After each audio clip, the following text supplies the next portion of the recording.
ಇವತ್ತು ರಾಮ ನವಮಿ ನಿಮಿತ್ತ ನಾವು ಶ್ರೀ ಪಾದಗಟ್ಟಿ ಕ್ಷೇತ್ರಕ್ಕೆ ಬಂದಿದ್ದೇವೆ. ಶ್ರೀ ದತ್ತದಿಗಂಬರ ಮಾಣಿಕೇಶ್ವರ ಅವರ ಪುಣ್ಯಸ್ಥಳ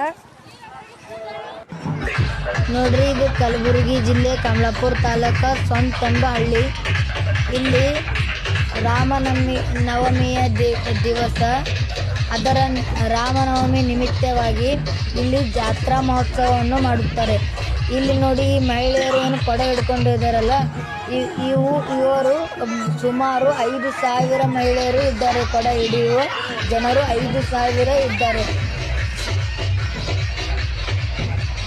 ಅಲ್ಲಿ ರಥ ಇದೆಯಲ್ಲ, ಆ ರಥದಲ್ಲಿ ಶ್ರೀ ಮಾಣಿಕೇಶ್ವರ ಎಂಬ ಒಬ್ಬ ಸಾಧು ಮಹಾರಾಜರು ಇದ್ದರು.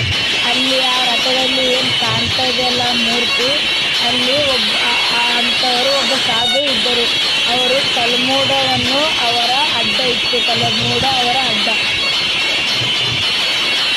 ಅದೇ ನೀತಿ ನಿಯಮವನ್ನು ಶ್ರೀ ದತ್ತದಿಗಂಬರ ಮಾಣಿಕೇಶ್ವರ ಅಪ್ಪರು ನೀತಿ ನಿಯಮ ಮಾಡ್ತಾಯಿದ್ರು.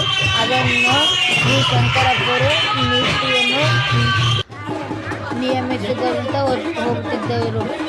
ಇದು ಪಾದಗಟ್ಟೆ ಶ್ರೀ ಮಾಣಿಕೇಶ್ವರ ಅಪ್ಪಾಜಿ ಅವರ ಪುಣ್ಯಸ್ಥಳ. ನೋಡಿ ಜನ ಎಷ್ಟು ಜನ ಇದ್ದಾರೆ ಅಂದರೆ 10,000 ಮೇಲ್ಪಟ್ಟು ಇದ್ದಾರೆ. ಕೊಡೆ ಹಿಡಿದ ಮಹಿಳೆಯರು ಸುಮಾರು 5,000 ಮಂದಿ.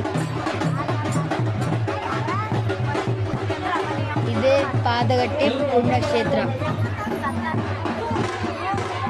ಇದನ್ನು ಹೇಳುತ್ತಾ ಇವತ್ತಿನ ನನ್ನ ವ್ಲಾಗನ್ನು ಮುಗಿಸುತ್ತೇನೆ.